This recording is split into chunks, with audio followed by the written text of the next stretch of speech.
Well, I identified who I was, and he said, "Mr. Woods?" Yes, I said, yes. He said, "Did you know you won $3.5 million?" I said, "No." You know, it got to a point that we was just, doing a lot of transferring, and I was like, when is this going to end?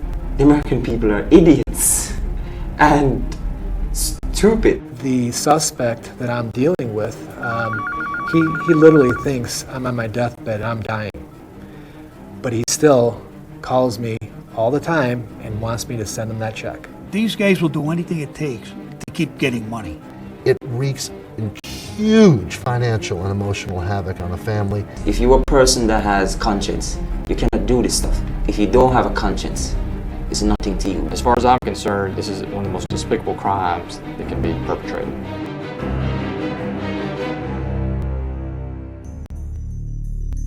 We see this problem is not going away. Older consumers tend to be targeted by scammers because sometimes they're more trusting, sometimes they're alone. We do have some evidence in some other investigations where the scammers are actually buying and procuring lead lists of elderly folks. These lists, are worth their weight in gold. They're transferred back and forth, sold between individuals. See, right now they feel like they're invincible. They don't think we can touch them. So the more that we can start bringing these guys back and charging them here in the U.S. and putting them in our prisons, maybe we can send a message. We have an intelligence unit that's been established, and we use our national intelligence unit often for these investigations. To identify those victims that are sending money, try to get that money back, whatever we were able to recover, back to them, and then make them aware of the part that they're playing in the fraud and try to get it stopped. The partnership of JOLT is just, it's a fantastic partnership. It involves our agency, it involves other agencies. The intent was to try to have the same impact in Jamaica that we had seen in Canada as a result of those bilateral partnerships. JOLT has been invaluable to us in helping us to further our investigations. Since we have placed inspectors in Jamaica, it's been night and day. We can actually work these cases now. We have one case charged here, and had it not been for the partnership and our inspectors on the ground there in Jamaica and the assistance of ICE, that never would have happened. I think the biggest way to prevent this type of scam from reoccurring is education.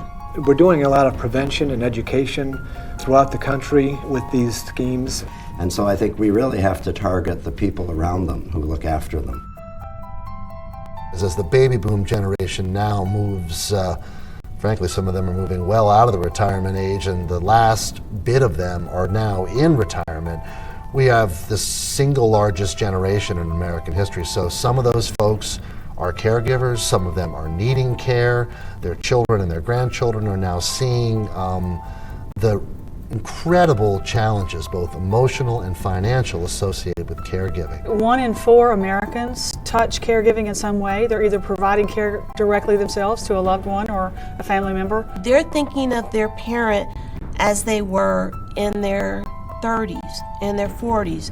And sometimes it's scary to realize that that strong individual who carried you on their shoulders, who taught you how to balance their checkbook, is prey to a scam that they would not have been. We think a way to reach vulnerable populations is not to get them to call, but to get someone they're connected to who's worried about them to call.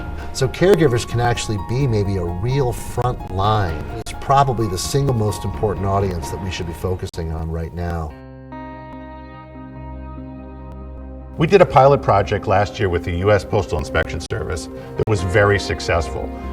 We partnered with them on a mailing that went to only Washington State folks, and they were between the ages of, I think, 40 and 70. I had a lottery prevention message, and it also had our call center phone number on it. A lot of people called that number. This was a way of leading them to more information where a real person picks up the phone. Many of the volunteers for these call centers have been victims themselves or have had family members that have been victims, so they're able to say quickly and right up front, look, this has happened to me. The peer-to-peer communication here is invaluable. Peer counseling can actually reduce a person's vulnerability to fraud by 50%. I think the biggest challenge for us in this fraud prevention world is to try and do more collaboration. I think that people pay more attention when AARP is working with the Postal Inspection Service, with the FBI, with local law enforcement. The real magic happens when law enforcement crosses over with social service agencies cross over with academics, where all of these different people who play a role in this get together in a room and say, how can we collaboratively fix this? The U.S. Postal Inspection Service has been a great partner of AARP's for many years. We have cooperated with them in these reverse boiler rooms going back to the mid-90s. They've provided us leads on victims. They've provided us leads on bad guys that we've interviewed. They've been a great partner. It's a horrendous problem right now that we have to tackle. You know, I want consumers to be safe. I want to put these scammers out of business. That's what I want to do. Next to protecting our children, it's probably the second most important thing that we should be doing as a law enforcement agency. So now is the time for a sustained effort over a period of time, 10 years, maybe more. We need to have our foot on the gas on this thing over a long period of time. It's our job to protect those that can't protect themselves.